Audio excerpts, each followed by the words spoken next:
సాధక ప్రియులందరికీ నా యొక్క నమస్కారం.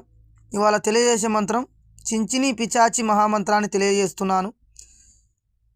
కొంతమంది సాధకులు మమ్మల్ని ఫోన్ చేసి పిచాచి మంత్రాన్ని పెట్టండి గురువుగారు అని అడుగుతున్నారు. కాబట్టి ఇవాళ తెలియజేస్తున్నాను ఈ మంత్రం. ఈ పిచాచి మంత్రాన్ని వశమైనచో ఈ పిచాచితోటే ఏ పనైనా చేయించుకోవచ్చును. ఈ పిచాచి వచ్చినచో చాలా భయభ్రాంతులకు గురి చేస్తుంది. ఈ మంత్రాన్ని చదివినా కొద్దీ అది కొన్ని రూపాలుగా వచ్చి మన భయానికి ఆందోళన చేస్తుంది. అప్పుడు మనసు నిగ్రహంతో ఎలా భయపడకుండా ఈ మంత్రసిద్ధిని సిద్ధించుకోవాలి. ఒకసారి చదివి వినిపిస్తా, వినండి.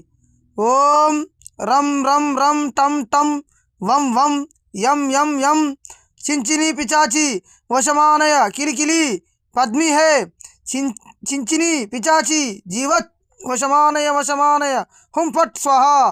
ఈ మంత్రము నువ్వు 1008 సార్లు సిద్ధి చేసుకుంటే సిద్ధి అవుతుంది. ఈ మంత్రానికి మా దగ్గరికి వచ్చి ఉపదేశం తీసుకున్న తర్వాత విధి విధానాలు చెప్పగలం.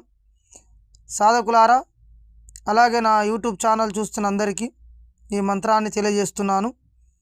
మా దగ్గరికి వచ్చి ఉపదేశం తీసుకునే వారు ఉంటే వచ్చి తీసుకోవచ్చును. అలాగే నా ఛానల్ని సబ్స్క్రైబ్ చేయండి. ఒకసారి చూడండి, చదవండి, వినండి.